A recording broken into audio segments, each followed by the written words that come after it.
RGV HQ. It's been an incredibly busy couple of weeks. It's been a huge release. Obviously, Footy Stars 2021 has come out, and let's just say it has been an absolute buzz of entertainment. Thank you for joining us once again. I'm back with my sparring partner, finally sitting opposite and next to you for once. For the first time ever. Absolutely. So welcome aboard, AJ number 2. G'day, AJ1. Long time no see. Absolutely. Only seen you about 20 hours a day for the last 10 days straight. Yeah, it's been a little bit crazy. G'day everyone. How you going, guys? Daniel, Peter, David, how are you? Let me just make sure the comments are working. Beautiful. Obviously, welcome everybody. Thank you very much for joining us. G'day Kelly. G'day Kano from Box Break TV. G'day Robert and Mason. Popped into our store. So look, it sounds a little bit echoey. Maybe James would just mute your mic for a sec. Hopefully that's a little bit better, guys. Obviously, we've got lots of new tech here. I'm getting a few messages. Super bad echo. Hopefully that is sounding a little bit better. Is that better, everyone? Let me know if that sounds better. It is our first time with this setup for the podcast. Yeah, it is. We have been using it for breaks, but it's our first time giving it a shot here for the pod. It's echoing badly. All right, hang on one sec. Let me just adjust something there. All right, does that sound better, guys? That's better? Sounds perfect now? Fantastic.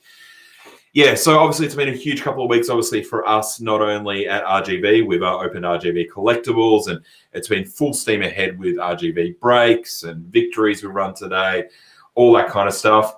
But it's been a huge week and a half, 10 days in Footy Stars. Yeah, so our last episode we just were looking before. We can't believe it's actually been so long. It says apparently it was on the 17th of Feb, so 3 weeks ago since our last episode, it feels like, and it was only a couple of days ago. But since then, we talked about the excitement and the hysteria and the perceived demand, I suppose, going into Footy Stars and what we thought was going to unfold. And obviously that day has come and gone, and the release week has come and gone. And here we are now a week and a half into Footy Stars, and the footy season hasn't even started. I know, it's crazy. I think we're all sort of sitting around already going, well, we're ready for the next one. Yep. So I don't know if everyone else feels that way. Well, before we get to the next one, all right. So let's just look. Obviously, I'm part of a new breed of collector. I haven't seen a Series 1 release before.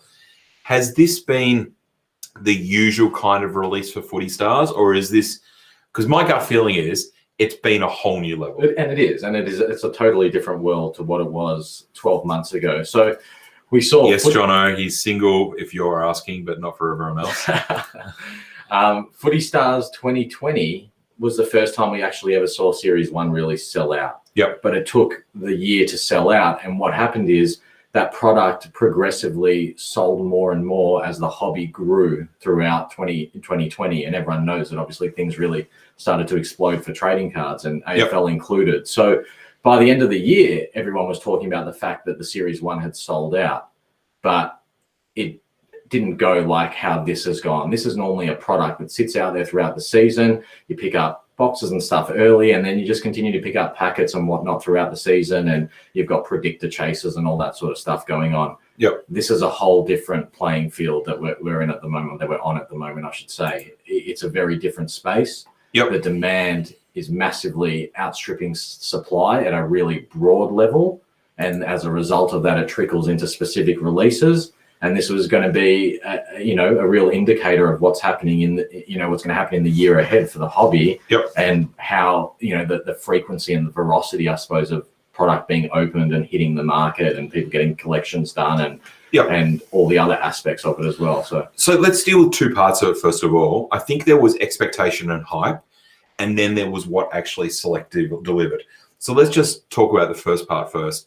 There felt like there was huge expectation, huge buzz. Obviously, everyone left the end of 2020 on a huge high with Brilliance. Yeah. And obviously, Dominance was a huge hit. And then I feel like Select went over and above what they usually would for a Series 1 product. Yeah. And it was this perfect storm of just, I use the word fury, but everyone was just so gimme. And is that a good thing or is that a bad thing? I think it's a thing. It's a thing, and as a result of that, whether perceived to be good or bad, and it will always be looked at in both ways, because it's obviously that's the subjective nature of it. But I think it's more so that it's a thing, and if people want to be a part of that thing, then you also have to adjust how you do things, how you collect, how you acquire stock, how you purchase, how you open. Is it something that no longer is it feasible to try and do a set of Series 1 over a 9-month period because everything's going to be gone by that time? So you have to actually do it quick and first. Like, I think it's more so people need to adjust both expectations, but also adjust to the reality that things are changing and they'll continue to change in this day and age, and with what's going on across the hobby and the whole spectrum on a global level.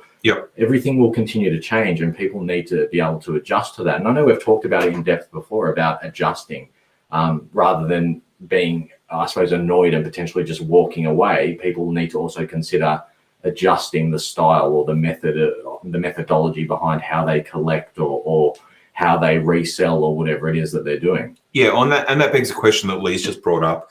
How crazy are the prices for 2021 Series 1 cards? I would argue that the prices aren't crazy. This happens at the start of every release. There's a huge boom, everyone wants it, FOMO, and then the prices start to peter off. Yeah. Is that a fair assumption? Yeah, but that's the natural analysis. Yeah, it's the natural cycle of everything, and it's not just cards. And something that has peak demand at the outset is always going to have then waves of different things that go on. And the first wave is always going to be people buy a lot of a product, but their intent is not to retain what comes out of those packets. Their intent is to retain just some of what comes out of it. If they're a collector, they want just some of it, and then they want to turn the rest over to minimize what their outlay was or to get their trades done. If you're someone that's reselling the product, you want to move it, you need to keep your money moving. So you need to keep the product moving so it's not tied up in that stock for a prolonged period of time.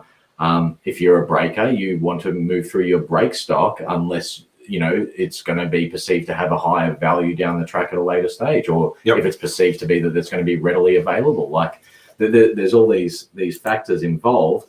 The pricing thing, certainly cards numbered to these amounts have started higher in the market than what they would have previously. And in 2020, we saw the same thing with Footy Stars. The product was more loaded with numbered cards as a result. Than it had been in previous years. Yeah, than it had been in previous years. So as a result of that, we saw initial higher highs, like initial higher opening prices, but also higher lows, if that makes sense, and not lower lows, but higher lows. So when the cards taper off, the benchmark it sits at, or the level of resistance, we'll call it, tends to sit higher, and that seems to be trending up release on release, year on year as well.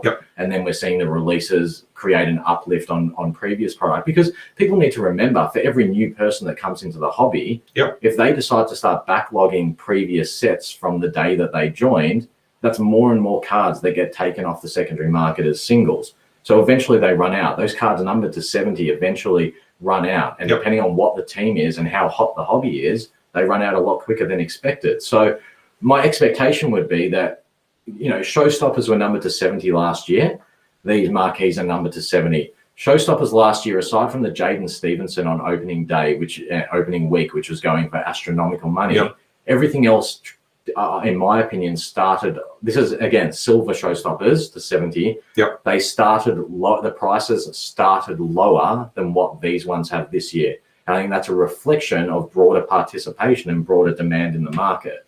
So that's. I think prices continue to go up as a benchmark, but on release, there's always going to be a high pickup, then a dump off to recoup money. Bargain hunters move in, or people who have been waiting move in, buy the cards for their collections, or to hold and resell later.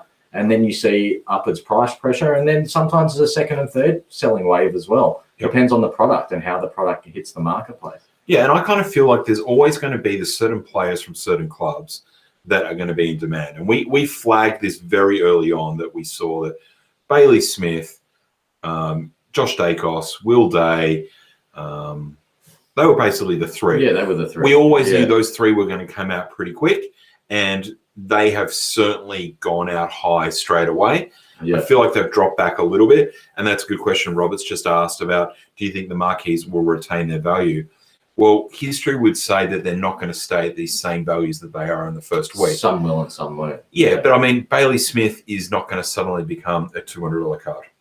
Yeah, no, that's right. Yeah. It might drop from the $500-$600 to something with a 4. People are forgetting that a huge amount of the product has been opened and hit the market already, like the secondary market. It's been opened up. The singles are out there. It's not like we're going to see for the next 6 weeks 5 marquees a day getting posted. I don't see that happening. We'll see. We've seen the first peak has taken place over the last few days. We'll probably have another cycle of selling because more product has been opened throughout the course of this week. Yep. But then after that, I don't see the volume of singles starting to go up. So if you're looking at eBay total listings in the category Select Footy Stars 2021, that total category within the next 2 or 3 days, the volume of results should start to go down day by day. And that's what then starts to create the pressure. It reaches a point of critical mass, it tips over, and upward pressure starts to kick in.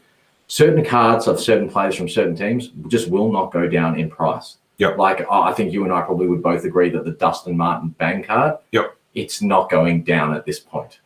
No, I feel like it's flattened a little bit. Yeah. Like I certainly saw that, I know I've picked up a couple, and, I flagged this very early on that I thought it was going to be a hot card. And, you guys kind of mocked me a little bit about it. Yeah. But, I always thought it was going to be about $150 card. Yeah. I saw one, sell for $190 on eBay yesterday, which is 8 or 9 days after release. Yeah. Do I think it's a $200 card? Probably not. Yeah. But do I think it's a $150 card? Absolutely. Do I think it's going to maybe go to 130, 120? Probably. Okay. But it doesn't become a sub 100 card. Never. I just can't see it. I think it's been picked up by too many people that I don't see it. Yeah, and I think too that, I am certainly looking to continue to buy them. And, I know at around the $100 price point, I'm buying them every single time I can. Yeah. So, look, to answer your question, Robert, I think there's always going to be the natural curve of prices. But, if you're holding out to get a Will Day marquee or something like that for $200, I don't think it's going to happen. And look, I've seen a comment from Daniel. I won't put it up because it's going to probably, it'll be a bit too big. But the averaging of the price is not really a true benefit. There is always going to be, based on teams and collectors, there's going to be certain cards are going to stay up, as Adam just said.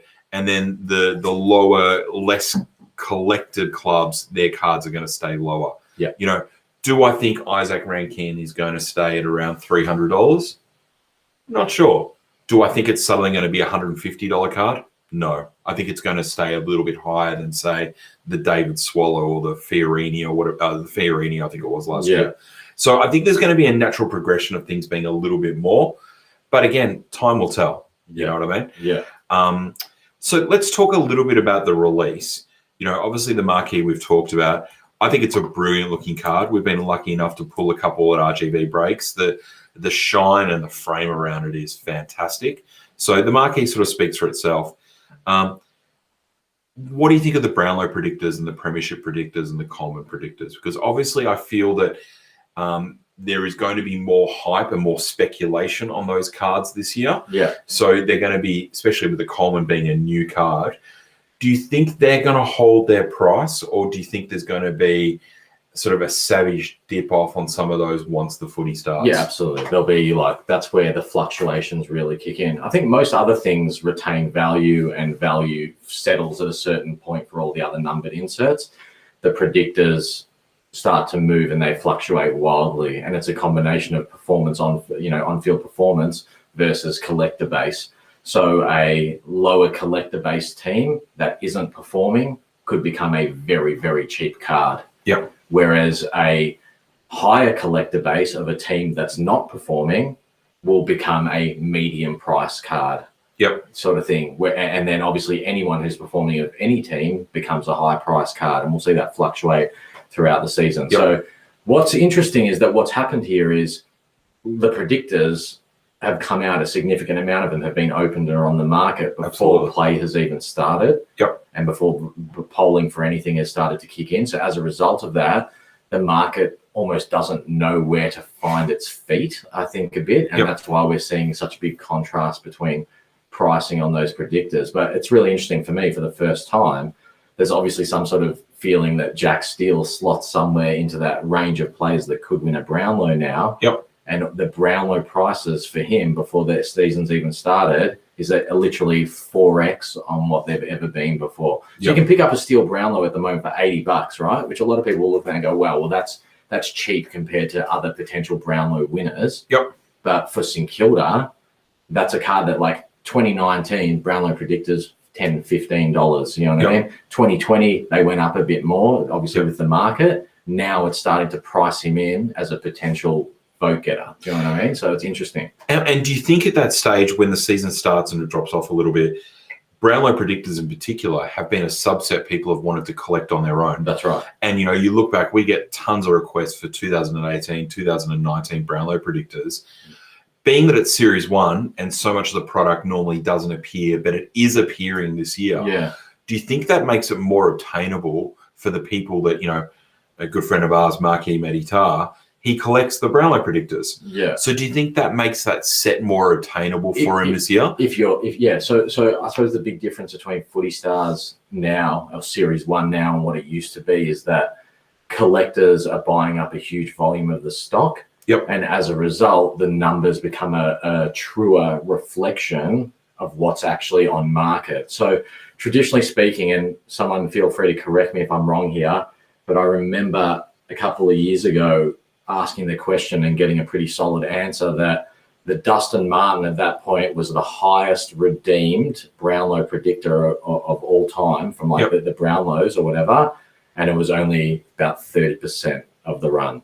So it goes to show that historically Series 1 cards, because they're scattered so far and wide and they're so widely accessible, a lot of them never see the light of day, or they see the light of day, but they end up in rubbish bins, folders, destroyed, drawers, cupboards, tubs, everything, because a lot of the kids that are getting them are not aware of their value. So as a result, predictors have always been a lot rarer and harder to find than what the numbering represents. So I personally, within my total Saints master set of about 1,300 individual cards in that master set, I'm down to less than 30 cards to complete it. And I think it's 4 of the 30 Brownlow predictors from within the last 5 years. I just can't find them. Yep. Or if I can find them, they are like crazy prices. And I can't justify that price level knowing what the other ones cost, sort of thing, you know? Absolutely. G'day, Gribbler on the line. Thank you. Thanks for joining us. Shane raises a good point, and I guess I'll jump to this now before we keep moving through the others. What are your thoughts on the lower end inserts being dumped in bulk lots? Well, look, Shane, I can only sort of speak about what we would have been doing here at RGB Collectibles. We put up a whole heap of team lots. Yeah. And effectively, the lower to mid-range teams, I think they were like 34 card sets. Yeah. We were selling them for about $30. Yeah. So it sort of worked out to being about $1 an insert. Yeah. And then obviously the higher teams are getting $50, $60, $70 because they're more in demand. Yeah. I'm not quite sure if you're referring to a specific situation whether people are selling them cheaper. So definitely on Facebook, I reckon, Shane, and again, correct us if we're wrong, I reckon you're referring a lot to what you're seeing on Facebook, and I'm certainly seeing it as well. Yeah, I've been so busy. I really haven't had a huge amount of time, but I can see there's significant dumps going on at the moment. Yep. And I think we need to be conscious that there's 2 inserts per packet this year, and one of them isn't a jigsaw card that gets treated like a base card effectively. Yep. So as a result, we're straight off the bat seeing twice the amount of volume of lower end inserts. And we're also seeing people acquired a lot of stock for themselves where they would have gone around over a period of time buying packets and potentially boxes. They've ordered boxes and cases. Yep. They've opened it all up very quickly. They've worked out what they need for their set, what they've got, and they've started to dump off everything else. And I think psychologically, those cards in people's minds are worth less than what they could actually sell for. Yep. And people get to the point where they're just like, okay, well, I've done my set. I spent my amount of money that I was prepared to outlay in total. Anything I get back is almost a bonus. I just want to be rid of this stuff. But is that a bad thing? It's not a bad thing because it provides opportunity for people to get the cards at a cheap price. And I think David Hunter said before, remember, these are $3 packets for kids, that kids need to have accessible. And I think what that does is the dumping, although it has it can have a negative effect on people trying to sell cards, us included, like price dumping and product dumping reduces our ability for the commercial things that we're involved in to be able to generate money back and make money back. But what it does do is it allows kids and parents who are just looking for cards to help their kids and to get those sets done, to get it at a really affordable price that would equate to them buying the $3 packet. So as much as the $3 packet may not be as readily available, if people want to acquire the cards and parents need them for kids and whatnot, well, the secondary market will present those cards in a format that's affordable on the low side. Yeah. And then the bigger collectors and the people with more money are paying bigger money for the numbered cards. Yeah, and look, Shane's referring to something we actually talked about the other day. So a whole case of inserts minus the numbered cards for $350. Yeah. So I don't know the exact number of cards it would have been. I'm guessing somewhere around 200 and something. More. I think it was like 500 plus cards. It was so cheap, incredible. So let's call it 70 cents a card. Yeah. Okay. Let's look back to, say, Dominance. A week or maybe 2 weeks after Dominance was released, maybe 3 weeks, you could buy pretty much any holo you wanted for $3 each. So, I mean, that's a numbered card in a Series 2 release that you can pick up for $3. If you're picking up a non-numbered insert from Series 1, is 70 cents or $1 about right? I suppose it begs the question is, what is someone's expectation when they spend $3 on a packet? Is the expectation is that you should always get $3 or more back? Or is the expectation that in a lot of instances you should get only 50 cents back and that 1 or 2 packets will get you back more than your $3? That's the thing as well. It's like expectations need to be measured in what we're looking at here. The reality is people aren't opening boxes after they've done their set or going in breaks after they've done their set to hit the low end inserts. They want high value numbered cards, jumper numbers, low numbers, big case hits. That's ultimately what people are looking for at that point.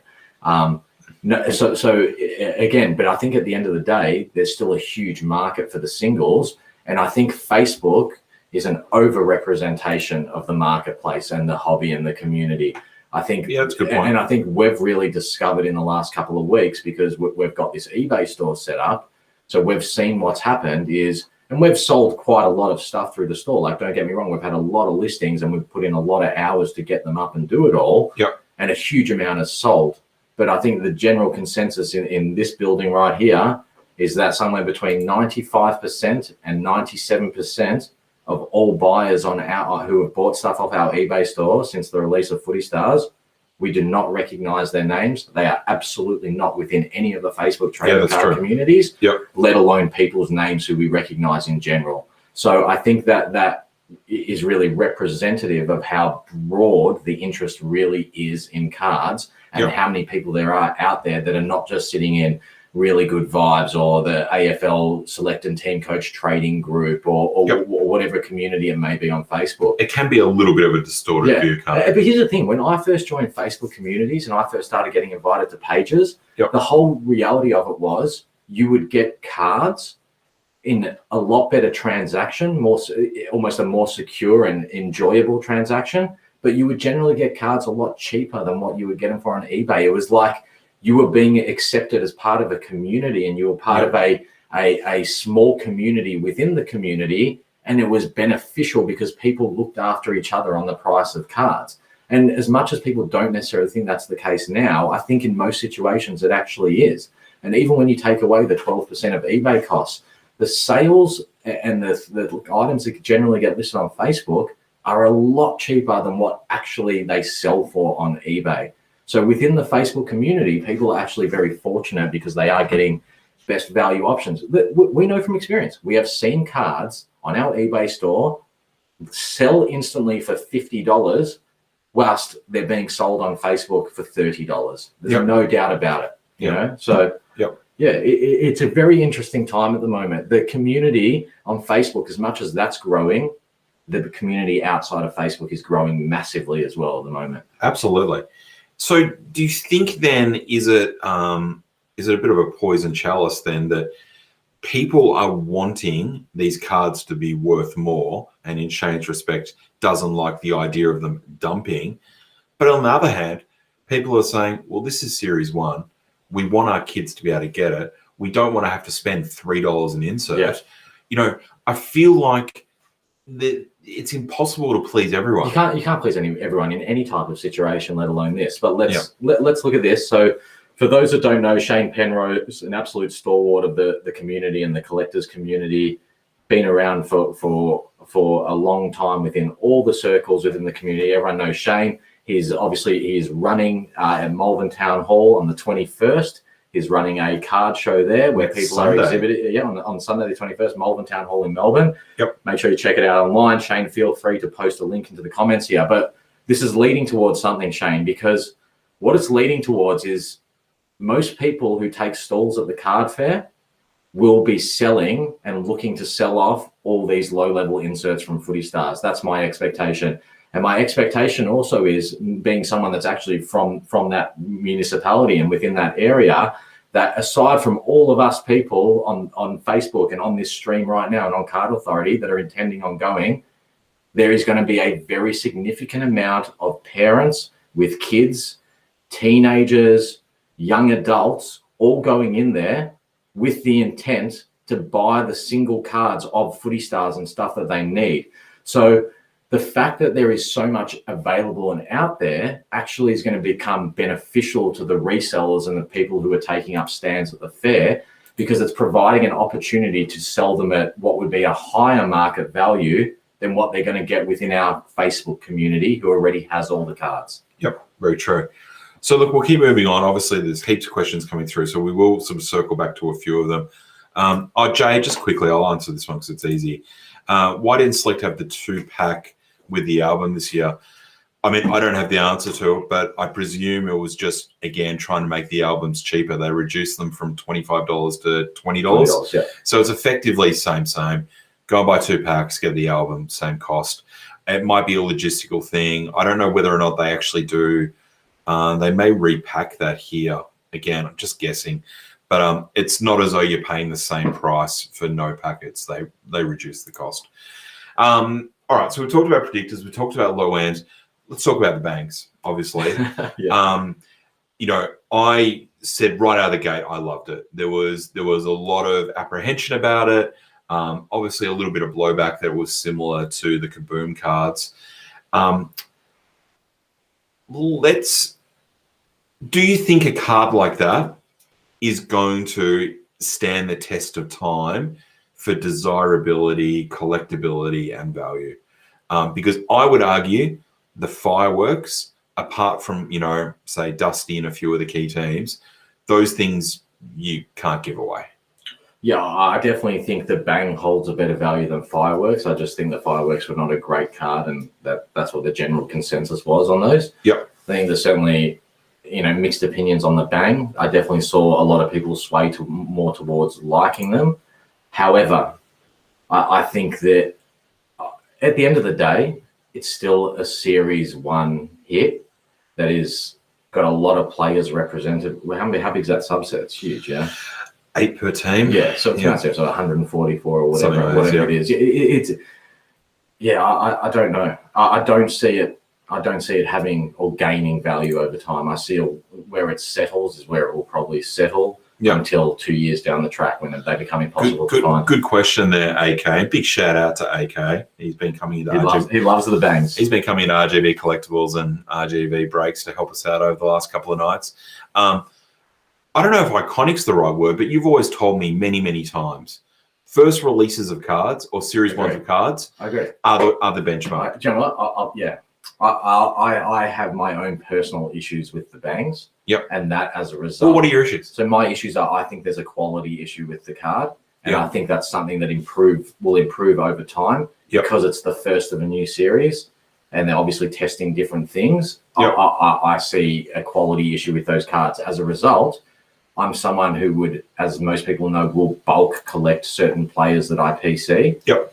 and I would do it across the board. I did it with fireworks, as I did it with the Galactic Burst last year for my particular players that I wanted. The bang cards, after a week of release, I've made the decision I don't want to bulk them because I have an issue with the quality of the card. And that's, I'll still, I'm still going the lows and the real specific stuff I need for my sets. Yep. But I'm not going to go try and pick up 30 Jack Steels, for example. Yep. Okay. And when you talk, and I don't know if you can reach over there, we do have a card which, I mean, and we'll talk about this. Is that Charlie Cameron card over there? Can you pass that over to me? So obviously, look, I imagine what you're talking about is that there's been some issues on the bottoms of the cards. Yeah. And I don't know if this will show up on camera, but this is one that we came across. You can see. Try into this camera. Try on this camera. Yeah. So you see how there's like a little uptick of it's clearly where like the conveyor belts have like, or the hopper or whatever it is, sucks the card out, and there's been a little bit of a catch. I definitely see that issues like that are something that they need to improve with the process. Yeah. Little nicks here and there. I mean, go and buy yourself a pack of hoops. You know what I mean? It makes them look fine. But, it just, is that the quality thing that you're talking about? That's my only issue. Yeah. So the look and design of the card, I'm a huge fan. I like the kaboons. And Pete Buchanan just said something exactly right, is this is the type of card that if you get a good one, this is the one that you want. This is what you want to grade. Like that grading conversation, we'll park it anyway. But as we always seem to park it. This is an exact example of the type of card, because there's so many flaws, because it's a first of its kind production. Yep. That if you have ones that you believe are much better than others, these are the ones that I think get significant value increase from grading. Yeah, definitely. Absolutely. So look, I guess then that probably segues to another little topic, which, I mean, everyone's talked about this. The obvious errors in printing. So, obviously the Collingwood fans would be super excited of their new recruit that they've received, Josh Diakos. Obviously, we've all had a little bit of fun about that. And in the first sort of Card Authority release, we actually pulled a Josh Diakos that was a low numbered. And as soon as we opened it up, the live stream went nuts. Why is his name spelled Diakos? Can you maybe just have a guess? How does something like that happen? Because obviously there was a similar issue with Brilliance on the back of the redemption cards, and we've talked about it a little bit. But how does something like that happen? Well, so here's the thing. I'm much more forgiving than probably any other person, because I've been involved over the years in a lot of print-related stuff. Yep. Flyers and magazines and all sorts of things. Yep. So I understand the processes involved, from brief to design to proof to production. And it's an incredible thing that something can go through. And here's the thing, I'm not defending Select in any way. I'm defending sort of humanity, I suppose. And human error? Yeah, human error, because something can literally go through 10 sets of eyes, and no one picks up on it, because psychologically, when they're looking at it, each of their brains is playing the exact same trick on that person. And something's really interesting is for those who have young kids, because I'm actually going through this at the moment, when I've got one of my children is been learning to read for the last year. And so we went through this course thing with the teachers at school, and one of the big demonstrations they did was putting all these words up on a projector, which were spelt incorrectly. Yep. But when you read them out correctly, and you don't realize until they point it out that there's actually an error in the spelling. Of course, yeah. And I feel like surely in this day and age, there's no way a company like Select could have one set of eyes look at something before it goes to print. I wouldn't say so. It can't just go from the designer to production. It would go through people, and people would look at it, and human error is a real thing. And when it comes to printing and proofing, it's a really significant thing. And I guarantee it's not the only one. There would be multiple across the whole series. I haven't noticed any because I'm not looking for it, sort of thing. But there would be multiple.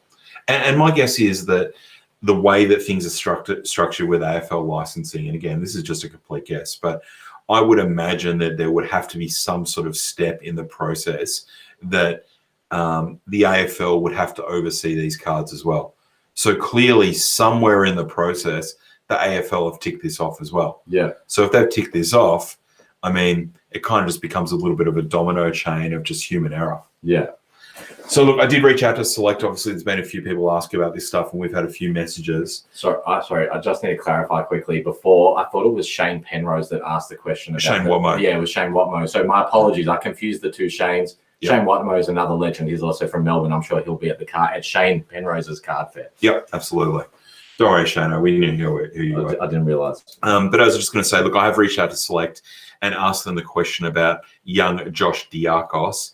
And I can announce to everyone, Card Authority exclusive, Select are actually going to replace those cards.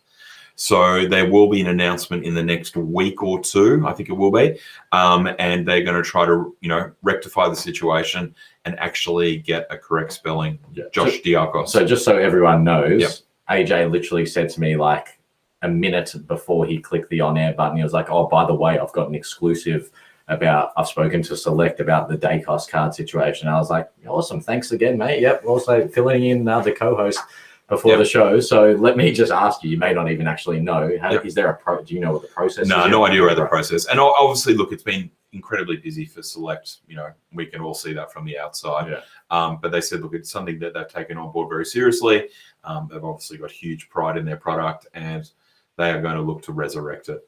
I imagine it's going to be a similar situation as what they did with the Brilliance. So one-way post. Well, no, the Platinum Predictors. Oh, the Platinum Predictors, I mean. Yeah. So, look, obviously don't have any more information about that, but for, Collingwood fans that love Josh Dacos, obviously he is a huge part of Collingwood future. Yeah. They are going to set a process in place. So watch this space. We'll obviously provide more information as we hear about it. So Capitan, you know what? That is a really good point, because people knowing that may cause now a rush on the card, because is an error version of Dacos going to end up being worth more than the non-error version? And I'll tell you, there's probably one really critical factor that's going to determine that is, of the total run, how many get returned.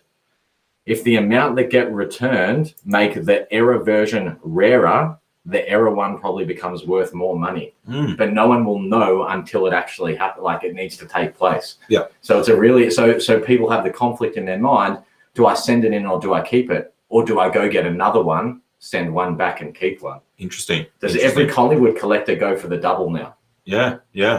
And look, I'm still, not sure whether I'll swap over my Platinum Predictor set, to be honest. So I haven't come up with that decision yet, because me personally, the card as it's released is what it is. Yeah. All right. Life is not perfect. The world is not perfect. You are not perfect, AJ too. Yes. Oh. But I don't look to replace you. I did try to get Aaron in on the show, but I'm stuck with you. Platinum Predictor set as well is I actually got one as a surprise for AJ for Christmas, and as it turned out, he had got one for himself. So very fortunately, in a break, I had once hit a premiership predictor for the Tigers for 2020 as well. So I ended up giving him the Tigers predictor for Christmas instead. But I've still got the Platinum set too, and I haven't sent it back. I don't think I'm going to bother replacing it, to be honest. It doesn't faze me too much. Yep. Jason, trying to get in touch with Select. Don't know, mate. Shoot him an email. I know if you're not getting a response, I don't know. Maybe ask a better question. Yeah. Jason actually had a good query. I actually spoke to Jace this morning. What was it? It's an interesting one where Jason bought some product off Select. Yep. But got left a card that wasn't from Australia Post. Yep. Which was designated to a random, like a shop, basically. Oh, that was Courier's Place. It's Courier's Place. Yeah, so I saw that post. So what we sort of obviously determined was Couriers Please, because they're not part of the Australia Post network, they have to independently go and find retail locations for parcel collect, basically. Well, no, I can answer that. So I've done a fair bit of stuff with Courier's Place. Cool. And this is not a Select related thing, and we obviously haven't talked about this. Yeah. But Courier's Place, certainly in more regional areas and, out of Melbourne Metro, Sydney Metro, they've got effectively contract drivers, and then they've got effectively drop points. And a lot of the times it's a local news agency because they can't drop at post offices. Yeah. So you might get AJ2's courier service that goes and gets it or gets the parcel from Couriers Please that might be 100 k's away. Yeah. They go to try to drop it at your door, can't drop it. They'll then go and drop it at whatever their designated parcel, which would be the one in your area. Interesting. Okay. But if they try to drop your parcel at 6 p.m. and Bob's news agency isn't open, they've got to wait for the next time they're in the area to go and drop it at that booth for you to come and get it. So I remember I did see the card. It was a weird sort of name. But look, obviously logistics have been an absolute nightmare. Yeah. We are still dealing with COVID-related issues. And I know for a fact that Select did everything they could by sending out product to stores, product to the customers, literally on the same day. So, it's not a perfect system. Australia is a nightmare for trade. It's fair to say we acquired stock from various locations, and as a result of that, the stock didn't all come at once, and it's come on different days at different times. Yep. And even with all those places being in the same state, like it's the system's havoc. Listen, I'll be honest. When we all seem to rant about Australia Post taking 4 weeks to get one of our cards to another person we do a sell to or a trade to or whatever. Yep. Our expectation should be that they're probably not going to do a great job with the cases or the boxes and the stuff that we were used to in years gone by, because they are still obviously stretched. Like, should they have been able to adapt? Yes, I think they should have. Have they actually adapted? I'm talking about Australia Post. No, they haven't. But they're trying to. The whole system's under strain, unfortunately. Yeah, and Australia is not like the UK. Where there's competition and there's, Well, no, we've got such a huge country. It's so vast with such a tiny population. Yeah. If we had 200 million here in Australia, our postage service would be 10 times better. So, look, I know it's all very easy to kick Australia Post and in turn people trying to kick Select. But, look, I wouldn't stress, Jason. Go to your depot and pick it up. It'll be sitting there. I know sometimes there's been public holidays this week. I think he contacted them and then they said it's coming at another time or something. But it was a public holiday. Yeah, it's a public holiday as well. So if they can't go and drop it at the newsagent because it's not open, open, a third party that then has to get it back to the newsagent. That's right. Yeah. So is it a perfect system? No. Yeah. But pose it this way: would people then be upset that that courier, just as I've just seen someone post something, just went and dropped it on your door, and then that potentially gets stolen? Whilst we're talking about couriers on the freight, let's just touch on something that was obviously a really hot topic earlier in the week, which was people outrage. We'll call it outrage. Yep. Low-level outrage. It wasn't anything over the top about stock not being in shops and boxes and packets not being in stores.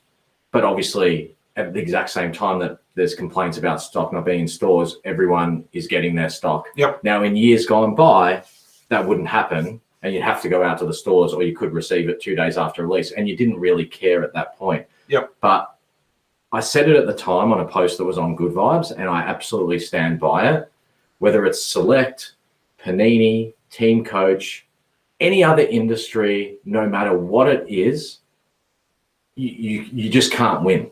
You can't win, and there's always going to be people that, for absolutely legitimate reasons, that the reasons are founded, they're legitimate, are upset because their circumstances don't allow them to get something or participate as someone else would. So those people who may be in more regional locations, secondary sort of markets, which take longer to get stock, those people who weren't able to order off the website but would be used to going to a service station or whatever it is.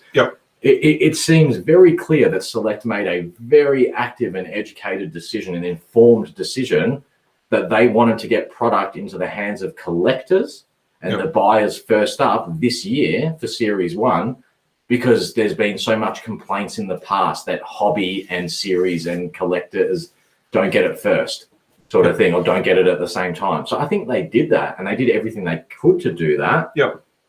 And as a result, it slowed down the distribution into the other locations because they had to physically prioritize physical stock and production.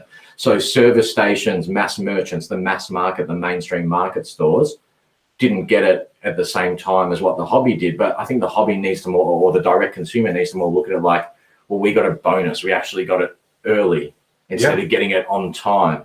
Do you know what I mean? Like, I think it needs to have Absolutely. a different perspective on it. Yeah, absolutely. And again, it's the situation you just posed. You can't win.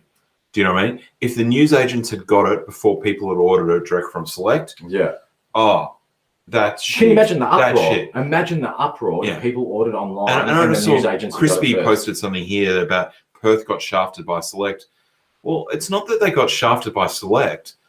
Unfortunately, Perth is on the other side of the country. It's 2 days freight from Melbourne.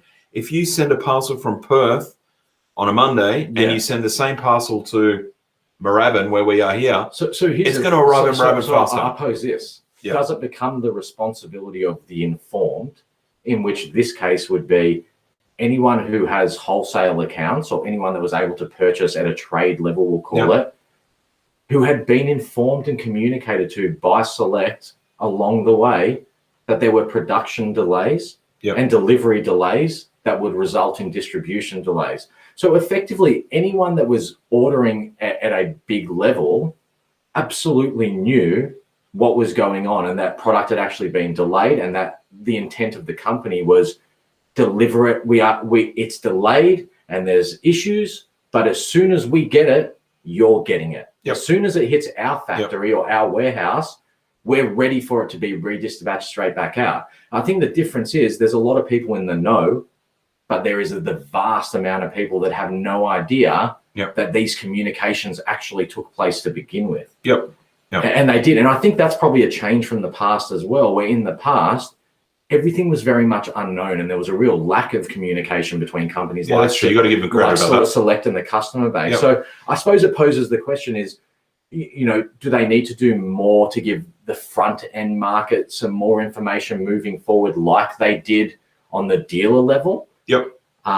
Or is it more of the responsibility of the dealer and people such as us even to communicate it to the broader marketplace that everyone knew? Michael Hobbs just said a question that allow the distributor enough time. Select should have had to push the release back a week. It ain't rocket science. Well, Michael, this is the exact point that we just talked about then. If that held the product for an extra week, you're effectively satisfying news agents and those other outlets. But the collectors, which is clearly the mantra of Select are having to wait a week for the product. But it's also like you can't win. So you can't win. And WA, like the geographical nature of different places in Australia, as well as the current flight schedule, impossible for and the current flight schedule. So my expectation, and we can check this, you can check it with Select, is my expectation is that shipping to WA and NT probably still dispatched at least a day before Vic Metro and New South Wales Metro did. And as a result, it will only get there 1 or 2 days later. But the whole thing is, if they all of a sudden said, okay, well, we want to 100% make sure WA gets it, and they dispatch it 5 days earlier than Victoria, New South Wales, Tasmania, SA, etc. Well, what then happens if all of a sudden it gets bumped a flight forward and it arrives in WA 2 days before the rest of the country? You've got every other person in every state all over the country losing it because the people in WA have stock. And then it comes back to the beginning of this conversation. The beginning of the topic is you just can't win. You cannot win in an impossible situation that is surrounded by changing circumstances, constantly changing. You are at the mercy of a network, and it's a very broad geographical network. And and look, I can see Shane Watmo's saying that TLA do it correctly, in my opinion. Well, I would argue probably, Shane, that first of all, TLA is not distributing anywhere near as much product as Footy Stars is. So the more product you have and the more customers that you are sending out to, the bigger this issue becomes. Something like a Brilliance, where there is 2,000 boxes, probably 1,000 orders going out, versus 2,500 orders, 3,000 orders. I'm guessing size, which travel in a different format. It's impossible to control it, because then you're asking distributors not to put it on sale. They're waiting for a day when other people are waiting in transit. It's just an impossible logistic battle. That's the thing. And here's the thing, from like our perspective, or from at least my personal perspective, if I think that it's something that's an issue with the company, I'll give them an absolute whack for it. I've just given them a whack about the bank cards just before. Do you know what I mean? But I have to feel for them in this situation. It is just a losing battle, no matter what way you look at it. However, in this instance, I think the balance was actually correct. I think they looked after the many and still have pushback from that's good. you know, they looked after the many, but they still have pushback from the few. Whereas they could appease the few, risking to appease the few, upset the many. Do you know what I mean? And that's a balancing act that they have to play. Yeah, absolutely. So look, obviously I think Select have done a really good job, and, clearly, it's impossible to please everybody. Are there things they could have done better? Sure. It's a learning process for everyone. So look, on a whole, I think Select have done a great job, putting aside all the freight stuff. The release is fantastic for a Series 1. Series 1. The hype is fantastic. Is this a preview to some amazing fucking shit that's going to happen for the rest of the year? Yeah, well, we can only assume that it's just going to get huge from here and bigger, like in terms of the quality of the product and what they're going to do and what's coming out. We can only expect that's going to be the case. Yeah. And Michael, again, look, you've got to realize Select is clearly moving through a model where they want to be selling direct to consumer to get the product in the hand. Distributors, other shops, stuff like that, is no longer their core business. It's a part of their business, but I think you'll see for future releases, 1.5, 2, whatever. The international businesses have demonstrated direct to consumer. Direct to consumer is the way to go. Consumer is clearly the future. And that obviously has its negative impacts on the hobby as well, but it also has, it's they can only go with the movement of what's happening with the broader marketplace and world and how the world is moving, I suppose. And again, I think it is a very big year ahead, a huge year ahead, obviously, with what we're expecting from Select. There seems to be a bit of excitement building at the moment for Team Coach. Yeah, I was going to talk to you about that. For the first time we've seen in a long time. So I'm not a Team Coach collector. I've said that many times. Yep. I've never really, I don't get it. Maybe it's not aimed at me. You said many times that you've collected Team Coach for years. I've watched the previews. I don't know. I feel a little bit underwhelmed. Do you think they're building up to something better here?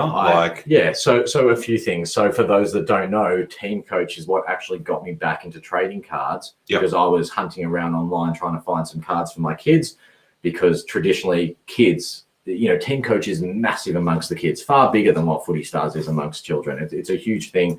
That's the cards that the kids take to school and play with in the playground, etc., etc. However, back before my time collecting AFL, Team Coach was very, very collectible. And you'll find that a lot of the big collectors now have very old collections of Team Coach of very rare and desirable cards. Yep. I think Team Coach for the previous few years very much identified that the kids market and that mass market is exactly where their product's at. And they obviously have seen a lot of success in that space. However, I think they have made smart moves and decisions that their cards could easily be a lot more collectible again, like they used to be, and that people are really yearning for that alternate option as well. Yep. And as a result, I think we're starting to see that come through in 2021. To me, the previews, the communications that they've had so far indicate that they are certainly on that path of making their product more desirable than just for children, and making it a product that could and should be included within people's collections who may not already collect it. I just sent a comment here. Kane from Boxbreak TV has said, Team Coach look like they've elevated their product this year with the addition of a genuine case hit that they previewed today. Well, I mean, I haven't seen it. I've been busy. Yeah, so a gold wild card, Jonathan. Yeah, and we can touch exactly on that. So today's preview, and we know there's more to come because they haven't put out the release date yet. So there's going to be more previews. Yep. So that's what excites me. I saw it very quickly, popped up quickly on my timeline. I quickly shared it and kept moving along to other things. Yep. But they released a gold variation of a wild card today, which is a case hit. Yep. It's not a box hit, it's a case hit, which means it's a lot rarer. So you've got, the Magic Wilds and trophies on it, is already there. They previewed that they're doing them. They previewed them as box hits or the trophies, because there's less of them become one in X amount of boxes. Yep. But I think today's preview is one, it's a huge step forward, but it changes the value of what what that product becomes worth on the secondary market, because all of a sudden you're buying a case and you're guaranteed a card that is far rarer than what you've had for the previous years. Absolutely. And look, obviously I was about to touch on this. Last week I did notice that Tyson Beck, who is obviously a local Melbourne guy, I think he's in Melbourne. I believe Tyson's in Melbourne. Yeah. He has done collaborations with Topps, Panini, all this kind of stuff. He is legitimately the real deal for card design and the next generation of card designs. Yeah. For Team Coach to land him to do the B&F cards. Yeah. I mean, that's how is that not being made a bigger deal? Yeah, that's massive in my opinion. So the Tyson Beck thing's huge. It's huge within the collectors community. Yep. Obviously, within the public space and amongst children and stuff like that, it's they don't care. They don't know any different, and certainly no disrespect at all to Grange, who also designs cards for their series and everything. But Tyson Beck right now is a hot international name when it comes to trading card design and collaboration. What he did in the NBA space last year, it's significant, not just for the hobby, but the hobby's position within the international marketplace as well, that Australia's producing these type of people. So did they miss a trick not really publicising that? If you're going to try to pull people like me across? I think traditionally, so it's really interesting. You look at Team Coach and you say prior to this year, Team Coach was way ahead of the trend line with social interaction, content and everything like that. But it's more of a gamified product. That's right. But they've always had a really good marketing and content campaign that reaches their audience and their core audience. You know what I mean? We've seen Select step up for the first time and start engaging at a content level, at a social media level. The Lynn Gilmard and stuff. That's right, at a digital marketing level. Yep. I think what Team Coach does is spot on for what would generally be the market for Team Coach past, in the past. I think the Tyson Beck angle is far bigger. That helps the crossover.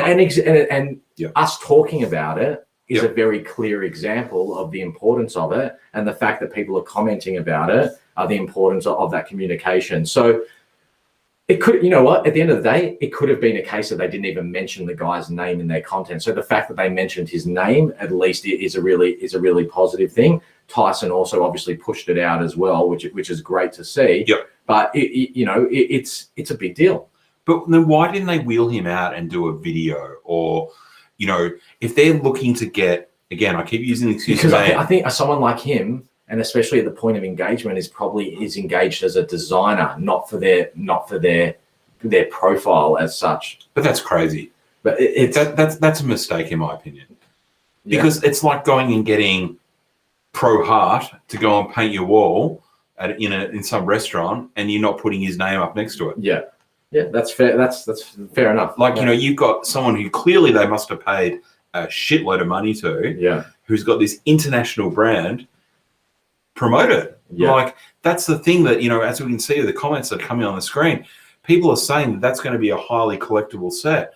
And if you can get the people in the hobby industry wanting to get involved with that sort of stuff, I don't know, that feels like to me that, again, look, I you've talked to me about for years, that Team Coach is, it's been around for ages, it's collectible. I mean, if they want to make this leap, they're the things that they've really got to shout from the rooftops. Yes, well, I absolutely agree with that. And again, hopefully we're giving it the airtime that it actually deserves. Well, we didn't talk this long about Team Coach last year. Yeah, well, that's exactly right. So I think that's the whole thing, and we see the progression here because people like us and all these other people again who are tuned into the stream at the moment. Are having the conversation, and we're seeing it for the first time engaged with in Facebook groups. Well, look at that. I've never spent $1 on Team Coach in 30 years of collecting. I'll be buying some this year. So there you go. Yeah. I mean, that is the shift of sentiment that I'm sure Team Coach would like to see. Yeah. And I guess, to get someone like me across, I need to be excited about it. And I think as well, we're certainly aware that Team Coach is making a more active push to look after the people within the hobby resale area and everything as well. Yep. We're conscious that the product should become more available within the collector's market because of that hobby sector that they're really trying to get back involved. You're adding to the community. Yeah. It's not like you're taking from one pole to another. That's right. You're looking to expand. That's right. You're expanding it. Exactly right. And can't wait to see what the previews are, obviously. And it's interesting. I saw someone just made a comment before that they thought there was a 1 in 2 case hit. I think Luke Hoyle said still a 1 in 2 case hit to come. Oh, the fact that team coaches being talked about having cards that are referred to as case hits or 1 in 2 case hits and not just a special. Yep. A special card or a rare card or something like that. Yep. Is probably indicative that there is interest in it at a collectible level. Yep. That's and true. We're talking about games that are cards that are highly interactive gaming cards as well here. And that's one of the critical pieces of this is so many adults do super coach and fantasy leagues and things like that as well. Yeah, I'm guilty. Yeah. Do we see the level of engagement from adults increasing significantly with the Team Coach interactive and online games? And is what Team Coach is doing, like with the best and fairest cards, the Tyson Becks, that's probably a really smart move by using them to engage with the online games as part of a reward system that then brings in people, like-minded people who would be into fantasy. Yep, fair call. Well, look, obviously, watch this space. I guess we'll see a whole range of previews over the next couple of weeks as they start to roll out some of the bigger cards. Yeah. Going back to Footy Stars for a second, because obviously that's the hot thing at the moment. How do you see the next couple of weeks? You know, we are now, 10 days into release. Do you think as more stock starts arriving, more stock gets into the Safeways or Woolworths or whatever it's called, 7-Elevens, Caltex, all that kind of stuff. Do you think that there becomes another sort of mini surge, or do you think we get to a little bit of a flood of products kind of situation? I just don't see there being. I think, as I said before, the largest volume of the product to be on the market at any one point in time for forever is now. Yep. It's now. Okay. I don't see the peak increasing from really where it's at, maybe over the next couple of days, but I just don't see it. Yeah. I feel like, excuse me, I'm about to sneeze. I feel like there is a misconception. Bless you. Thank you. I feel like there is a misconception at the moment that only a little bit has come and the majority is still to come. I just don't feel like that's the case. That seems to be the general feeling. And a few people have said it to me, and I've been quick to respond back and saying, well, that's not really like, from what I'm seeing in terms of volume, I can't understand how it's possible that there would be so much more still to go. Yeah. Okay. It just makes no sense to me. There's a bit, but I just don't see it. Yeah, absolutely. Steve's saying still no stock in Perth. Well, I mean, we've sent some boxes express from RGB Collectibles and people have got them already in Perth. So, I mean, stock could be there somewhere. Maybe people might have snapped it all up already. And maybe the distributors just are taking their time over that. Resellers could be holding it back. Who knows? Or as you said, distribution warehouses. Yeah. Anyway, we've talked plenty about stock stuff. I noticed that they've fired up and used the app now. The new the Select app has updated everything for Footy Stars 2021. That was one of the questions I did ask them today. Over the next couple of months, they're going to look to back catalogue that now. So I think probably going back to certified 16, something like that. So you're going to be able to go in and put all your collections in and actually, download your lists. Yeah, I'm someone that's I've never really used the app. I signed up with it for when it first came out. I never actually used it.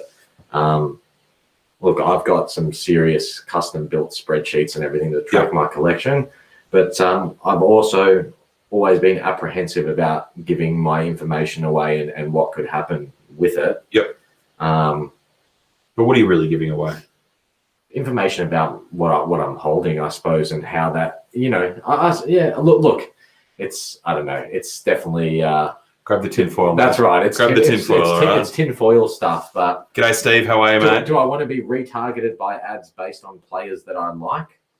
Probably not such a bad thing. As if you don't want to see Jack Steele ads coming up on your phone all the time. Absolutely. But yeah, it's more like, I don't know, I'm one of those people that's wary of like data breaches or something like that. Yeah, but in fairness, when I've said it to AJ in the past, he said to me, well, as someone who in your other businesses and other things you're involved in captures a lot of data from people and a lot of very personal information, how do you feel about that? It's at the end of the day, privacy is protected as well as it can be, and people can't just go and misuse your information. That's have right. it getting breached or stolen, something else. But yeah. Yeah, that's right. And look, obviously, data Probably is a good tool. yeah, it's a good tool. But look, anyway, go and check it out. It's super useful. I use it myself. I know I used it a couple of weeks ago when I was trying to clear some or make my dominant sets, and I was able to quickly work out what I needed. So yeah. go and check it out if you're not using it, and they will back catalog that stuff soon. Okay, so I'm conscious of time because, as always, we just talk and talk and talk. Can I just bring up a couple of real exciting things that have happened in the Sure. hobby outside of just AFL? Yeah, go also for we're it, very please. engrossed in it, but huge week this week. Lots of things have happened, but just a couple of the key highlights that I picked up on was that there has been more record-breaking NBA card auctions that went through the Golden Auction House this week. They had an auction the other day that turned over $48.5 million worth of trading cards and other collectible memorabilia. But a couple of the big things that came out of that was a Kobe Topps Chrome rookie card that sold for $1.795 million, and then a LeBron rookie patch order that sold for $1.537 million. Wow. And the numbers associated with this are very, very significant. I saw something today that there was, I think it was Cherry, the guys at Cherry reshared someone's tweet, was a person that had previously owned the Kobe card, the Kobe Bryant card, and sold it 10 years ago for $17,000. Wow. So it got sold now for $17 million. The previous seller sold it for $17,000. Then the person after that, I think, sold it for into the low hundreds of thousands only about 18 months ago, and now it went for close to 1.8 million. Wow. So it just shows you how hot that market obviously is. And then Pokemon and all the TCG stuff just continues to just go nuts, and that's being really heavily pushed by a lot of online social media celebrities and well, Jake Paul is obviously, and then obviously big athletes and stuff like that. Yeah, Logan Paul. Sorry, yeah. So Logan Paul, for those who didn't come across it, Logan Paul opening packets that were costing $40,000 a packet, but then also hitting some of those Charizards, which apparently are worth significant money. So it just shows huge money all around. So are you telling me my Dusty card that I paid $17 for could be worth 1.7 million one day? Is that what you're telling me? Unfortunately for you, Andrew, I do not think that will ever be the case. But the other big thing is obviously a lot of changes with BGS and PSA and all the grading companies. Prices have gone up, timelines have pushed back out. And again, for those who did miss it, BGS came out and announced, I don't have the figure here, but they announced that they currently have a submission backlog of cards that is into the millions. Wow. There are literally millions of cards waiting to be graded. So just have a think about that one. Let that sink in. Millions of cards, millions of pieces of cardboard waiting to be graded. That's insane. Like, so does that, now that obviously, and look, we've talked a little bit about grading, and RGB Collectibles will be announcing something soon with PSA, but now with these new prices and longer waits, et cetera, does that give cards that are graded already a price bump? Potentially. I think the high graded cards continue to get price bumps. Yeah. There's lots of conjecture around grading, and especially around the volume of tens and things like that at the moment, obviously coming out of PSA. The reality is what gives graded card value is the population. The more there are, the lower the value actually becomes of those. If there's all these tens, well, it actually reduces the value once it hits that tipping point where the people that want tens is less than the amount of tens available on the market, and the volume just keeps increasing. Yep. So supply and demand. That's right. BGS used to effectively be more popular and more valuable because of harsher grading than PSA. In the last 18 months, PSA's come the other way around. Everyone wants a PSA 10. A PSA 10 is seen to be now far better than a BGS 9.5, which never used to be the case. Yep. But then a BGS 10 or a black label BGS 10 are far more significant than PSA 10s, and it's because of the population of them. Cue Ja Morant mentioned. Yeah, Ja Morant. But that's the reality because of the population. If there was so many more BGS 10s or black labels coming out, they wouldn't be worth the same sort of money. Absolutely. Yeah. Yep. What else you got on your magic list there, Jenks, that you want to talk about? The magic list is, look, we've pumped through, and I think the viewers have really prompted a lot of questions that we had here in the conversation. It's well, obviously, look, we'll open it up if you guys do have any questions. Obviously, there's been heaps flowing through. We will sort of cover anything quickly towards the end. But look, we will start obviously with everyone's favorite, or continue with everyone's favorite episode or segment. Segment, the AJ1 special. Unicorn hunting. We still are on the lookout for a Caleb Sarong draft pick card that we talked about last episode. But this one tonight, obviously, I guess it's a little bit team coach themed because we did talk about team coach. So I thought, let's perhaps dig up some team coach unicorns. Jason, who is obviously a good friend of the show and a stalwart of the community, is looking for a Dane Swan Brownlow prize card with the SW. So there were 4 variants, I believe, and there was certain variants that were numbered SW4 and number 4. So it's from 2012 to Dane Swan Brownlow prize card with the SW4. So obviously, look, this is a card that isn't cheap. It's worth a couple $100. If you have one of those out there or you know where one is, this is our first official team coach unicorn. So get in touch with us at Card Authority. We will obviously always help facilitate a trade or whatever we need to do, make happen. We don't pay for it. You don't pay for it. Dane Swan, Brownlow prize card from Team Coach 2012. Make sure you let us know, and we will see if we can get our first unicorn at RGB headquarters since we moved into the new studio. It's true, and probably that card is a bit of a reflection of the more collectible era of Team Coach and how rare some of the cards are and hard to find. Absolutely. Make no mistake, Jason is a very long-term collector and has been around within the collecting community as a significant collector for a very long time. The fact he doesn't have that card in his master set shows you how rare the cards really are. Yep. And again, that goes back to the conversation before, that it really looks like they're going back to that. They're looking back at that period, as to what made those cards rare, what made them collectible and desirable, and are trying to do something similar. So absolutely. So we'll get on the website, and yes, thank you, Jacob. I know I do need to update the website. We've just been a little bit busy the last couple of weeks, so I will update obviously all the Card Authority shows and unicorns tomorrow when I come into the office. Look, you've been exceptional. No, you have. It's been a long 10 days, let's be honest. It has been a long 10 days, but we've loved it. Yeah. And I guess a little bit self-indulgent. Look, thank you to everybody that's coming to RGB Collectibles. It's fantastic in this day and age when people support new businesses, and there's obviously people that we've known or we've spoken to or we've done trades with or whatever, and then just some complete strangers that have come in. So thank you to all of you that have come in and said hello to us, checked out the new store, come and have a look at the break room. Some of you have helped out. It's been fantastic. So I certainly won't mention all of them. There's been so many of them, but thank you very much for coming and supporting our new venture. Yeah. Adam and I, we love what we do. We're very, very fortunate that we get to do something that we love. We're collectors.